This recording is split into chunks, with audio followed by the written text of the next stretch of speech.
Hello and welcome back. Today is day 3. It is about organizing.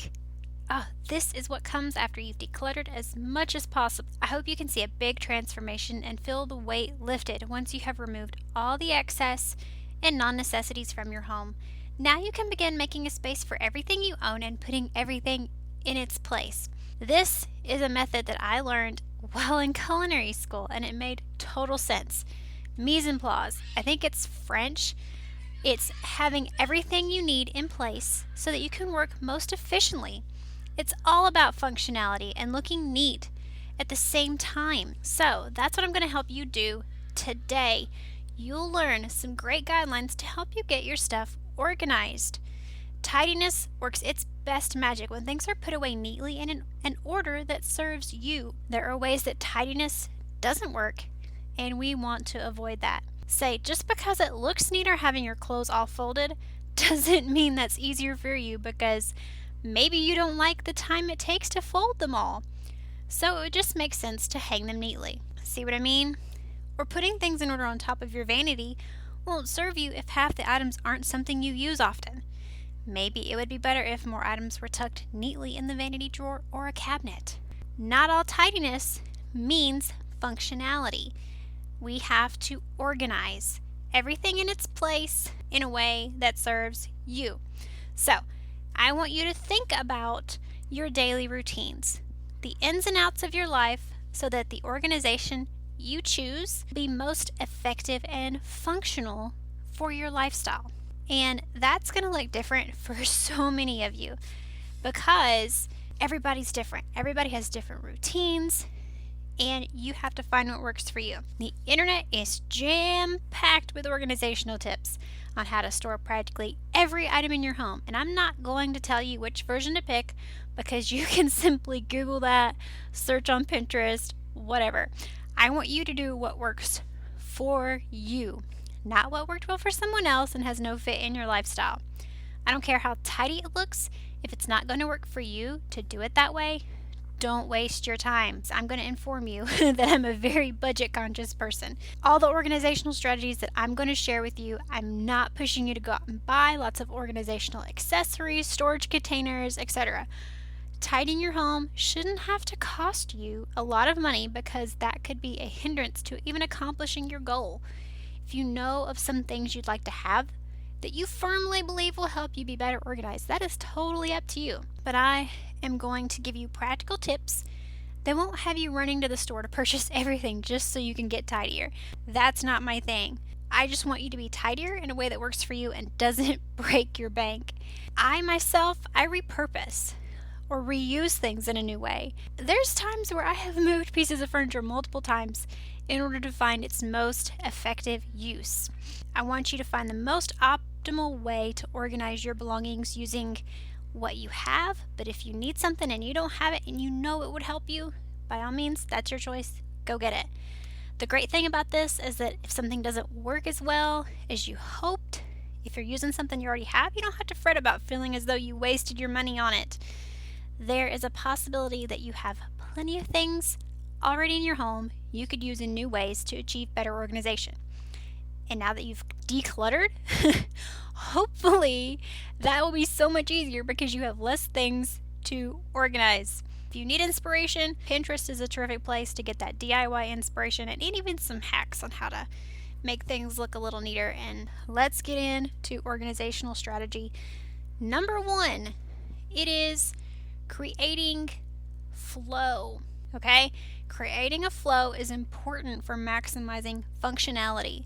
The things in your home need to be in proper places so that you aren't running from room to room to gather what you need for the day or for certain tasks. For example, if you wake up and get dressed in the same clothes for your work you do every day, but your shirt and pants are in one area of your closet, then your socks are over here in a drawer, and then your shoes are who knows where in the house, and your jacket and all your accessories are just all these odd in places, it doesn't make for an effective flow when getting ready for work every day. We want to remedy that. Simply making them look neat in their current spaces isn't going to decrease the amount of time it takes to get ready, nor make you more organized. However, if you were to put all your clothing together in the closet so that it's a one-stop shop, that would increase the ease of getting ready. Keep your shoes there or have them near the door so you put them on before you go out. Have your purse, keys, or whatever you have to take with you always in the same convenient location ready to grab, so when you create your workflow, everything has a place and gets put in this place habitually. It will make your routines flow, causing less stress or chaos, okay? So notice I said the word habitually. Like, this has to be a habit for you. When creating a space for your items in your home, it should make it easier to put things away as well as find them when they are needed. So keep that in mind, that a flow must work for the inflow and the outflow. Also, less frequently used items should be placed properly in areas that aren't forefront. This way you aren't clamoring over those items to get what you use most often. What you use the most every day or whatever should be the easiest to get to, whereas what you only use occasionally should be put in, those less convenient spaces, the top shelf, or in the basement or the attic, or further back in your closet or whatever. So those really infrequent things, like something that's only for holidays, camping trips, or whatever, those you're going to store mainly out of sight most of the year and only go get them when you need them. For instance, like in the kitchen, say you have these fancy serving dishes for large gatherings.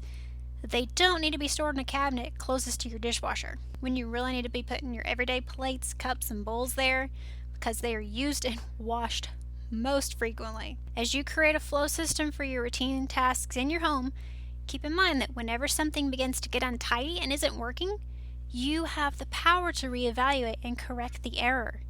There is no one magic method that works best for everyone, so really find what works for you and tweak it when necessary. Organizational strategy number 2, eliminate catch-alls. These are the spaces notorious for accumulating the clutter. It's the spaces that we don't have a designated purpose for, or we just have extra space that's open and it's inviting for anything and everything to just draw to. So I'm sure you can think of these hotspots in your home that just seem to magnetically draw clutter or items to them. It's so easy to do. I have spots in my home that attract stuff, and there will be some that are impossible to completely eliminate. But the thing is, it's still possible to make these areas not catch everything and keep it there. Here in my house, just because kids' toys end up on the couch doesn't mean I can get rid of my couch. I just have to work on eliminating the fact that everything gathers there. So, the best way to eliminate a catch-all area is to take notice. What typically accumulates here? Determine what those items are and where they need to call home. Work that into a habit. Make those items easier to put away. Everybody has something, but having a designated spot to put things will make things so much easier. So whatever typically catches in these spaces, whatever is that catch-all space for you that seems to always magnetically pull stuff in, figure out what those items are that land there and start creating a space for them. Kitchen tables and counters are huge culprits for catching a lot of items. I work hard to remind my boys that the kitchen counters are not for toys.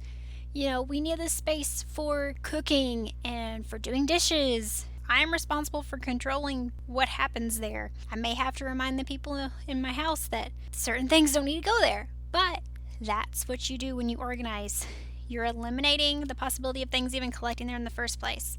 So know where you can put the items instead of those places. That's the key to keeping a tidier home. That's your organizational strategy.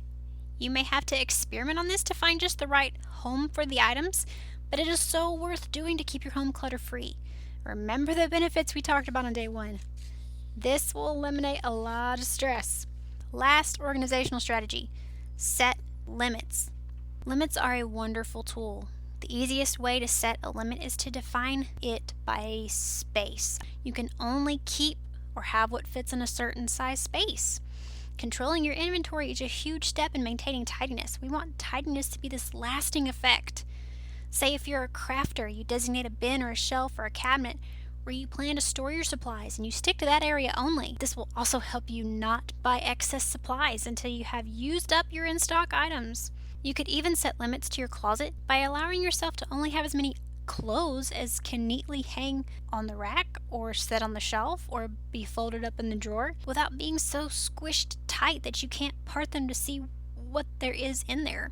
So set limits. You can set limits on your children's toys by making sure they only have what will fit in their toy bin. More ways to use a limit is to be specific on what type of item goes in a certain space, how many items, whose items, etc. You may even come up with a limit that says you are not allowed to buy any more cheap kids' cups because they were overflowing your cabinet and you were constantly losing the lids or cups. So whatever your limit is, limit what's going in there, limit the space by the size. You set your own limits. As we've done with decluttering, you're going to know what items are the ones that cause so much issue, and you can work to define the limitations so that these types of clutter don't reoccur. And we will talk tomorrow more about adopting a minimalistic approach toward consumerism, because this is what brings things into our home. Once we have decluttered, once we have got an organizational strategy, we want to keep that clutter from reappearing. That's the biggest issue what you bring into your home, the consumerism. There's so many things out there for us to buy, and there's so many things out there for us to bring into our homes. This is how we stop the flow. So tomorrow, deep topic, but it is so good to talk about. If we're going to be decluttering and cleaning and tidying, that's like we're mopping up the mess. But it does not help if we don't turn off the faucet. We don't turn off the whole source of where all this is coming from. We've got to limit that. We've got to shut it off for a little bit. I'm going to leave you with this homework for day 3. Just take notice of your daily routines. Figure out a flow for the items you used most. Designate areas that you aren't going to let stuff pile up. And set your limits. Work on all 3 of those rules, and I will see you on day 4.